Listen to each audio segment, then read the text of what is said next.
Assalamualaikum warahmatullahi wabarakatuh.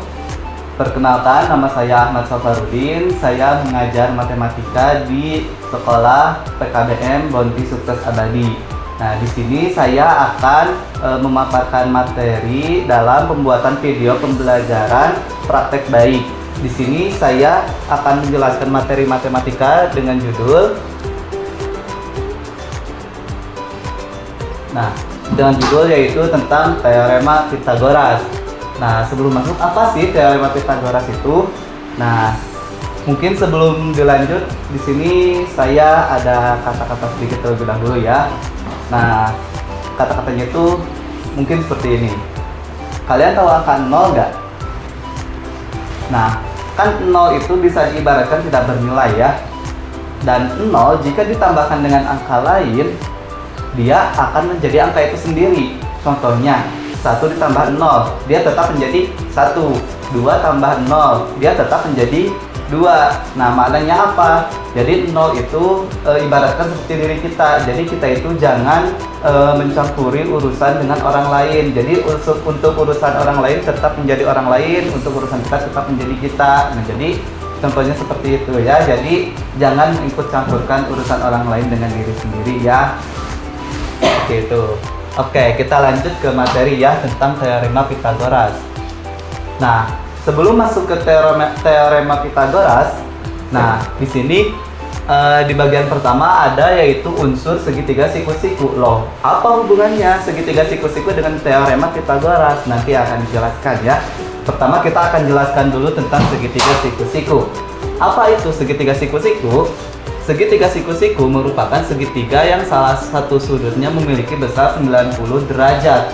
Ya, jadi untuk ini contoh gambar segitiganya ya. Jadi salah satu sudut di antara tiga sudut segitiga ini dia memiliki nilai 90 derajat. Itu dinamakan segitiga siku-siku. Ya. Kemudian ke sisi-sisi segitiga siku-siku. Yang namanya juga segitiga pasti dia memiliki 3 sisi ya.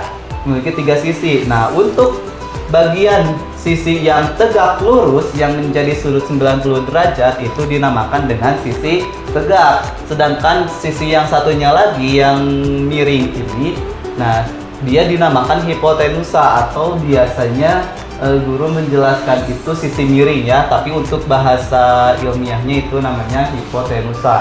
Nah, ini adalah bagian-bagian dari sisi segitiga siku-siku ya. Jadi dia memiliki 3 sisi. Ada sisi tegak dan dua sisi tegak dan 1 sisi miring atau hipotenusa. Ya. Kemudian, sekarang kita masuk ke teorema dan rumus Pythagoras. Nah, di sini ada kaitannya segitiga siku-siku dan teorema Pythagoras. Ya. Yang pertama, pembuktian teorema Pythagoras. Hubungan antara panjang sisi-sisi tegak A dan B serta sisi hipotenusa C adalah C kuadrat sama dengan A kuadrat ditambah B kuadrat. Ini masih berdasarkan kayak hipotesis gitu ya, bahwa di sini tergambar sebuah segitiga, ada sisi A, sisi B, dan sisi C.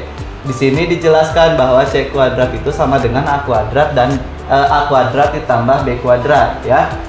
Jadi pada segitiga siku-siku berlaku luas persegi pada sisi hipotenusa sama dengan jumlah luas persegi pada sisi tegaknya. Nah, kita akan membuktikan teorema Pythagoras menggunakan luas persegi ya. Nah, menemukan rumus Pythagoras. Nah, di sini kita akan menggunakan kata-kata atau kalimat yang tadi ya, menggunakan luas persegi. Nah, di sini terlihat ya ada segitiga A, B, C. Dia siku-sikunya itu ada di B. Nah, perhatikan gambar di samping. Luas persegi 2 ditambah luas persegi 3 itu sama dengan luas persegi 1. Kita lihat luas persegi 2, dia ada berapa persegi? Hitung 1, 2, 3, 4, 5, 6, 7, 8, 9. Ada 9 persegi ya di persegi yang 2. Sekarang lihat di persegi yang 3, dia ada berapa? 1, 2, 3, 4, ke bawahnya 1, 2, 3, 4, ada 16. Nah, luas persegi 2 ditambah luas persegi 3 itu sama dengan luas persegi 1.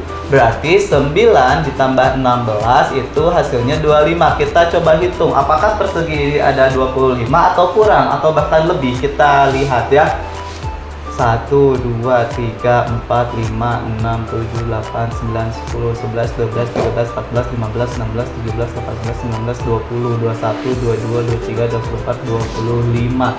Apakah sesuai? 9 ditambah 16 sama dengan 25. Apakah sesuai jumlah persegi di sini ada 25? Sesuai ya. Nah, di sini menandakan bahwa 9 itu bisa kita ubah menjadi 3 pangkat 2. Begitu juga dengan 16. 16 itu 4 pangkat 2 sama dengan 25 dan 25 juga sama, dia bisa diubah ke dalam bentuk lain yaitu 5 pangkat 2 ya. Jadi bisa diartikan juga 9 tambah 16 sama dengan 25 itu dengan 3 pangkat 2 ditambah 4 pangkat 2 itu sama dengan 5 pangkat 2. Nah, berdasarkan gambar segitiga siku-siku ABC dengan AB dan BC adalah sisi tegak serta AC adalah hipotenusa, maka AB pangkat 2 ditambah BC pangkat 2 sama dengan AC pangkat 2. Nah, ini konsepnya sama kan dengan penjelasan sebelumnya bahwa C kuadrat itu atau C pangkat 2 itu sama dengan A pangkat 2 ditambah B pangkat 2. Nah, jadi berdasarkan hasil penelitian barusan menggunakan mencari sisi miring atau mencari rumus Pitagoras menggunakan persegi ini, dapat disimpulkan bahwa jumlah kuadrat sisi tegak jumlah kuadrat sisi-sisi tegak suatu segitiga siku-siku sama dengan kuadrat sisi hipotenusanya. Atau kalau menurut penemunya, nah kan yang namanya teorema Pitagoras berarti kan ada yang menemukannya. Ada yang tahu siapa yang menemukannya? Nah, yang menemukan teorema Pitagoras itu adalah Pitagoras itu sendiri. Nah, Pitagoras itu mengasumsikan bahwa jumlah kuadrat sisi miring adalah jumlah kuadrat sisi keduanya. Ini kan sama ya konsepnya kayak ini, jumlah kuadrat sisi-sisi tegak suatu segitiga siku-siku sama dengan kuadrat sisi hipotenusa. Nah, itu di sini kita sudah menemukan nih rumus Pitagoras menggunakan persegi, menggunakan luas persegi. Nah, sekarang di sini kita akan lanjutkan perhitungan menggunakan rumus Pitagoras. Nah, di sini ada langkah-langkahnya ya, langkah-langkah menghitung segitiga siku-siku menggunakan rumus Pitagoras. Yang pertama, mengidentifikasi sisi-sisi tegak dan hipotenusa pada segitiga siku-siku. Kemudian yang kedua yaitu ada menulis rumus Pitagoras. Kemudian yang ketiga ada menyubstitusi ukuran yang diketahui ke dalam rumus. Dan yang terakhir yaitu melakukan perhitungan untuk mencari ukuran yang belum diketahui. Ya, ini untuk perhitungan menggunakan rumus Pitagoras. Contohnya, diketahui segitiga ABC siku-siku di titik C. Jika panjang AC sama dengan 5 cm dan BC sama dengan 12 cm, tentukan panjang sisi AB. Nah, sekarang kita lihat dulu di gambar ya. Kita lihat dulu di gambar. Di sini ada segitiga ABC. Dia siku-sikunya itu di C ya. Berarti di sini kan tadi sudah diketahui ya panjang AC-nya itu 5. Berarti posisi 5 ada di sini ya, di sisi tegak. Kemudian BC-nya juga 12 cm. BC 12 cm. Nah, dia juga berada di sisi tegak. Nah, otomatis apa yang belum diketahui? Yaitu di sisi hipotenusanya. Nah, bagaimana cara mencari sisi hipotenusanya? Yaitu menggunakan rumus yang tadi yang sudah dijelaskan bahwa AB kuadrat itu sama dengan AC kuadrat ditambah BC kuadrat. Nah, AC kan sudah ada ya, AC itu 5 dan BC itu 12. Kita tinggal substitusikan garis AC dan BC itu dengan angka yang sudah diketahui. Ya, jadi AB kuadrat sama dengan 5 kuadrat ditambah 12 kuadrat. Ya. Sekarang tinggal kita uraikan saja semuanya. Jadinya AB kuadrat sama dengan 5 pangkat 2 itu sama dengan 25 dan 12 pangkat 2 itu sama dengan 145. 4. Jadi AB kuadrat itu sama dengan 25 ditambah 144. Jadi hasilnya itu AB kuadrat sama dengan 169. Apakah sudah selesai sampai di sini? Belum, karena di sini kita mencari panjang sisi AB-nya saja. Nah, AB kuadrat itu sama aja dengan AB dikali AB, atau dia masih memiliki dua sisi. Nah, sedangkan di sini kita hanya mencari satu sisinya saja. Nah, berarti kebalikan dari kuadrat itu apa? Akar, ya. Jadi AB itu sama dengan akar dari 169. Hayo, ada yang tahu akar dari 169 itu berapa? Iya, betul. Jadi AB itu sama dengan 13. Ya, jadi kesimpulannya panjang AB itu adalah 13 cm. Ya, jadi seperti itu cara pengerjaannya mengenai teorema Pythagoras ini. Ya. Oke, sekarang kita lanjut ke bagian C, yaitu kebalikan teorema Pythagoras. Kebalikan teorema Pythagoras dapat digunakan untuk menentukan bentuk segitiga siku-siku jika diketahui sisi segitiga tersebut. Jika diketahui panjang segitiga A, B, C dengan C sebagai sisi terpanjang atau hipotenusanya ya, maka kita lihat di tabel yang pertama, dia jenis segitiganya itu segitiga lancip. Nah, syaratnya apa? Dia C kuadrat itu harus kurang dari A kuadrat ditambah B kuadrat. Jadi nilai panjang hipotenusanya itu harus lebih kecil dari jumlah sisi tegaknya, ya. Kemudian untuk yang kedua, ada segitiga siku-siku. Nah, ini yang kita jelaskan tadi ya. Berarti syarat untuk segitiga siku-siku itu dia C kuadratnya itu harus sama dengan A kuadrat ditambah B kuadrat. Jadi nilainya itu sama atau senilai ya antara sisi hipotenusa dan jumlah sisi tegaknya. Dan yang terakhir yaitu segitiga tumpul. Nah, segitiga tumpul ini berarti syaratnya ya kebalikan dari segitiga lancip. Kalau segitiga lancip dia harus kurang dari sisi hipotenusanya, sedangkan segitiga tumpul dia berarti harus lebih dari ya sisi hipotenusanya itu harus lebih dari jumlah sisi-sisi tegaknya. Itu untuk kebalikan teorema Pythagoras ya. Contoh, diketahui panjang sisi-sisi segitiga adalah 5 cm, 8 cm, dan 10 cm. Apa jenis segitiga tersebut? Nah, untuk di contoh soal ini kita diminta mencari jenis segitiga apakah ini dengan panjang 5, 8, dan 10 cm itu. Di sini kita belum diketahui ya mana sisi tegak dan mana sisi hipotenusanya. Ya. Oke, kita jawab. Sisi terpanjang adalah 10 cm, sehingga 10 pangkat 2 sama dengan 100. Nah, di sini kan diketahui ya sisi terpanjangnya itu adalah 10 cm. Sedangkan tadi dalam sebuah segitiga yang memiliki sisi terpanjang itu dinamakan hipotenusa ya. Berarti untuk si 100 ini dia sisi hipotenusanya ya, atau sisi miringnya. Kemudian lanjut, berarti untuk sisi kedua sisanya itu selain hipotenusa berarti dia sisi-sisi tegaknya ya. Berarti kalau 10 hipotenusa dia 5 dan 8 itu sisi-sisi tegaknya. Ya, sekarang kita uraikan dulu. Untuk sisi hipotenusa kita sudah tahu ya sisi hipotenusanya itu 100.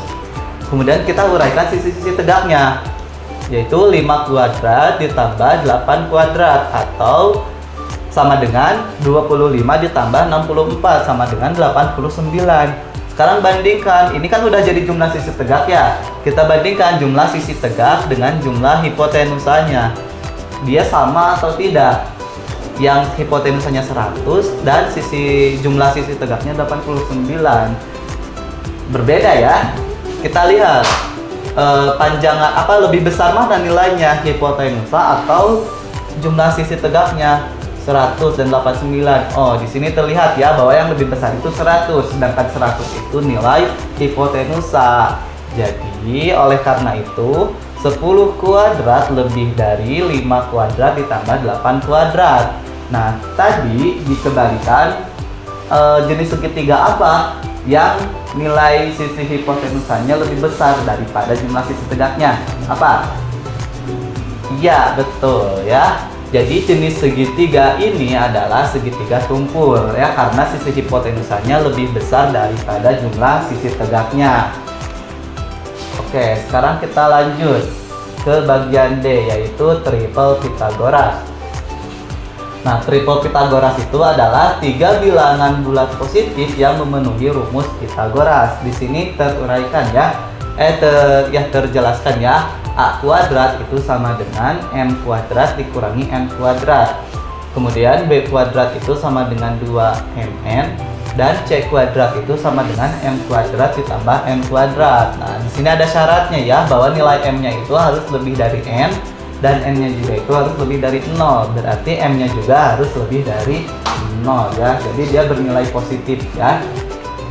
Oke, sekarang kita lihat yang pertama, ada triple Pythagoras primitif. Nah, triple Pythagoras primitif adalah 3 bilangan bulat positif yang memenuhi rumus Pythagoras dan FPB dari ketiga bilangan tersebut ya.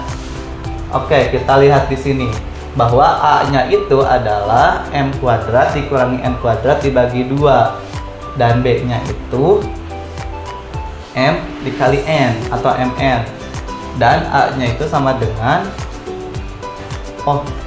dan C-nya itu sama dengan M kuadrat ditambah N kuadrat dibagi 2. Mohon maaf, ini C ya, bukan A. Dengan syarat M-nya itu harus lebih dari N dan harus lebih dari 0 juga. Berarti dia harus bernilai positif ya. Dan Mn-nya itu bilangan ganjil, dan FPB dari M dan N itu adalah 1 ya. Kemudian yang kedua, ada triple Pythagoras turunan. Triple Pythagoras turunan adalah hasil perkalian bilangan bulat positif lebih dari 1 dengan triple Pythagoras primitif ya. Di sini diuraikan bahwa A-nya itu sama dengan M kuadrat dikurangi N kuadrat, B-nya itu 2 dikali M dikali N, dan mohon maaf ya, ini juga C. C-nya itu sama dengan M kuadrat ditambah N kuadrat, dengan syarat M-nya itu harus lebih dari N dan harus lebih dari 0 ya, dan Mn-nya itu bilangan ganjil, dan FPB dari M dan N-nya itu sama dengan 1. Contohnya, nah di sini selidiki kebenaran bahwa bilangan 12, 16 dan 20 merupakan triple Pythagoras. Jika ketiga bilangan tersebut merupakan triple Pythagoras, tentukan jenisnya. Berarti jenisnya antara dua yang tadi ya, dia primitif atau turunan. Kita misalkan dulu, A-nya itu sama dengan 12, B-nya itu 16, dan C-nya itu 20. Dengan sisi C terpanjang ya, berarti yang tadi C itu dia termasuk hipotenusa. Nah, di sini diuraikan C kuadratnya itu sama dengan berarti 20 kuadrat, atau hasilnya jadi 400. Kemudian A kuadrat ditambah B kuadrat itu sama dengan 12 kuadrat ditambah 16 kuadrat. Hasilnya yaitu 400 ya. Kita lihat, oleh karena C kuadrat sama dengan A kuadrat ditambah B kuadrat dan ABC-nya itu bilangan positif, maka 12, 16, dan 20 adalah triple Pythagoras. Jadi ini ada ya bentuk Pythagorasnya, karena dia nilainya itu sama antara sisi hipotenusa dengan jumlah sisi-sisi tegaknya. Kemudian kita lihat satu lagi untuk menentukan jenisnya. Faktor persekutuan terbesar dari 12, 16, dan 20 adalah 4. Nah, dia memiliki nih ibaratnya mah kayak anak-anaknya. Jadi 12 bisa dibagi 4, 16 bisa dibagi 4, dan 20 juga bisa dibagi 4. Sehingga ketiga bilangan tersebut merupakan triple Pythagoras turunan ya jenisnya. Sekarang kita lihat bagian E, yaitu perbandingan sisi-sisi segitiga istimewa. Nah, jadi segitiga istimewa itu dia yang pertama, segitiga siku-sikunya itu dengan sudut 30 derajat, 60 derajat, dan 90 derajat ya. Nah, kenapa bisa seperti ini?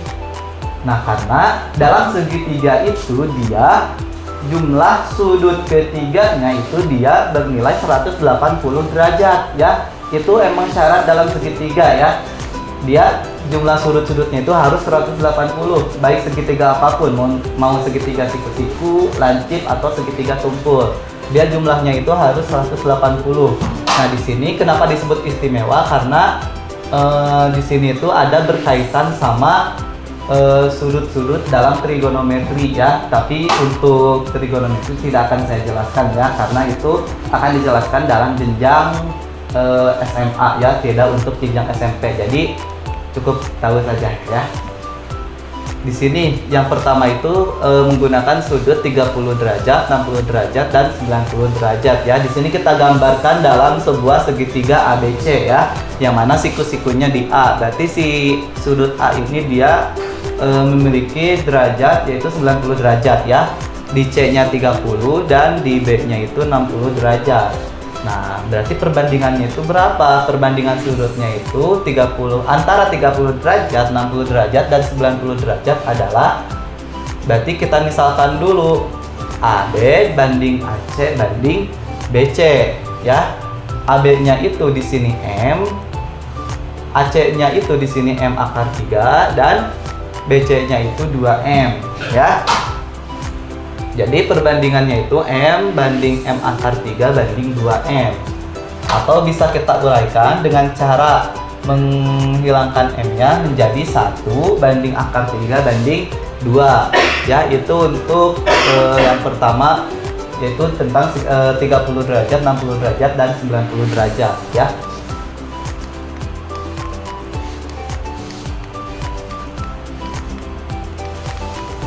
Contohnya di sini diketahui segitiga PQR siku-siku di titik P dan sudut RQP sama dengan 30 derajat ya. Jika panjang PQ-nya itu 8 cm, berapa panjang sisi QR-nya? Nah, di sini kita jawab berdasarkan perbandingan pada pembahasan sebelumnya, maka posisi si 8 itu berada di M akar 3 ya, atau di sisi tegak. Jadi M akar 3 itu sama dengan 8. Nah, di sini kita bisa uraikan dengan cara apa? Kita pindahkan si akar 3 ini ke ruas kanan, atau kita bagi dua ruas ya istilahnya. Dengan cara apa ya? Membagi dirinya sendiri supaya dia menjadi M saja. Berarti dia di M ini dibagi akar 3. Karena di sini dibagi akar 3, maka di ruas kanan juga harus dibagi akar 3. Jadi menghasilkan M itu sama dengan 8 per akar 3. Nah, coba lihat di sini. 8 per akar 3. Ini kan sudah bentuk pecahan ya. Pecahan itu kan ada yang namanya pembilang dan penyebut. Lihat di sini pecahan, di penyebutnya itu dia bentuk akar. Salah satu syarat dalam matematika, yaitu dalam pecahan, bahwa dalam penyebut itu tidak boleh ada akar. Nah, jadi harus bagaimana dong biar akarnya kita hilangkan? Dengan cara mengkalikan dengan si akar itu sendiri, atau istilahnya itu merasionalkan ya. Merasionalkan. Jadi merasionalkannya itu dia dikali sekawan istilahnya, jadi ya dikali dengan dirinya sendiri. Berarti kalau 8 per akar 3 ya berarti cukup dikali akar 3 per akar 3 ya. Jadi kan otomatis bila akar 3 ketemu akar 3, maka hasilnya kan bisa langsung dikalikan ya. Jadinya akar 3 dikali 3. Berapa 3 dikali 3 itu?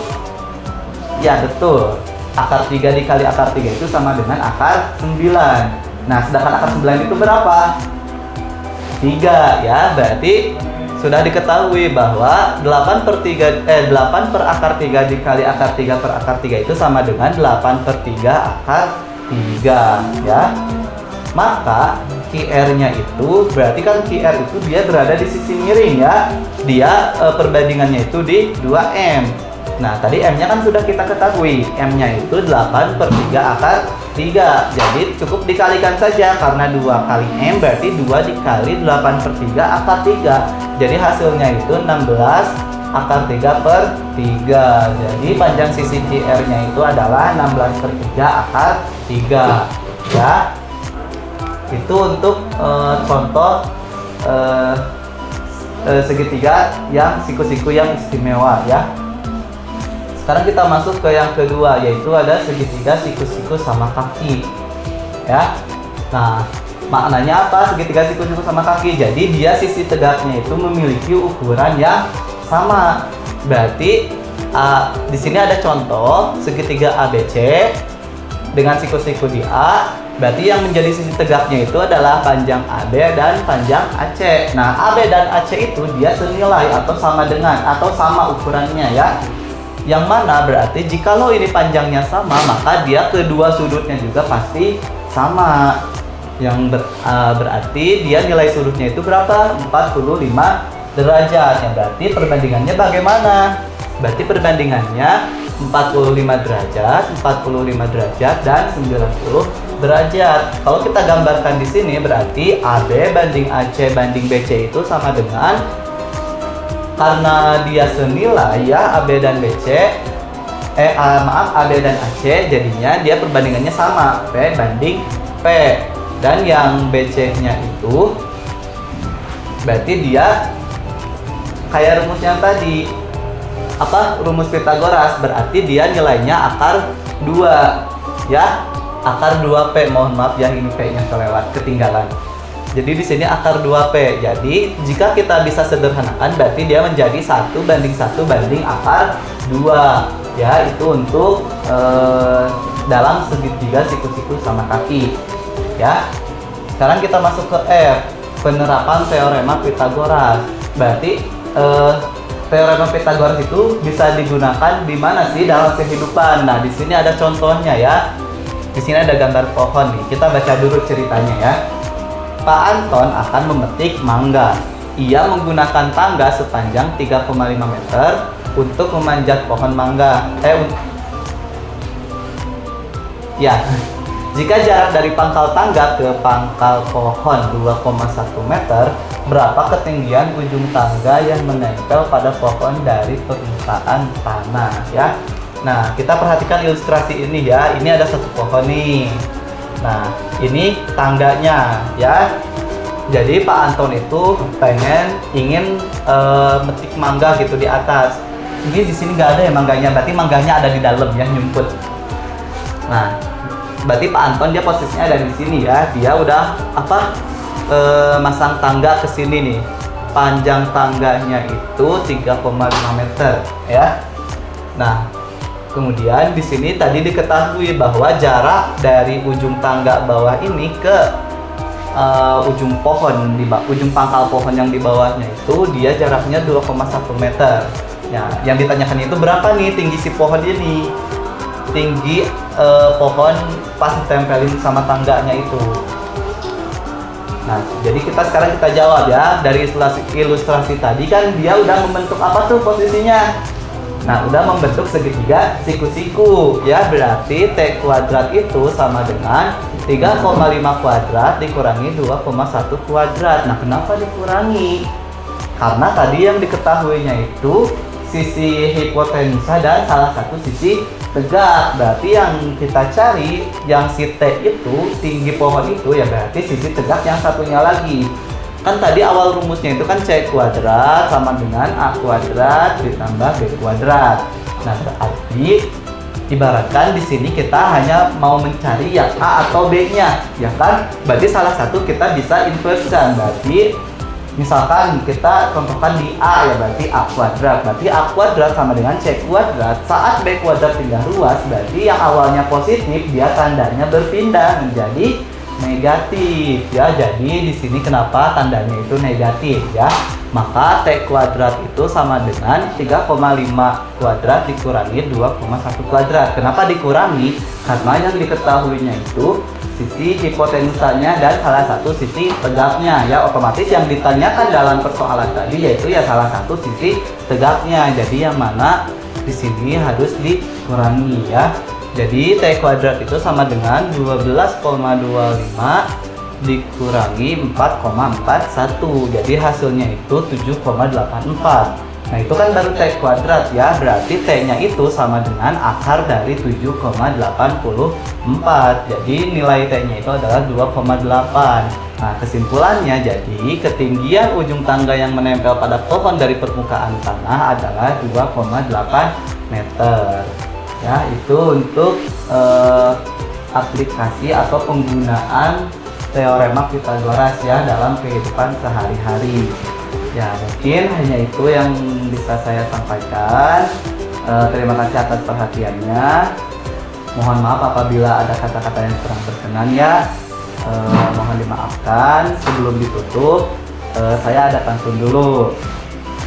Kalau ada jarum yang patah, jangan disimpan di laci. Kalau ada kata-kata yang salah, jangan disimpan di hati. Oke, wabillahi taufiq wal hidayah. Wassalamualaikum warahmatullahi wabarakatuh.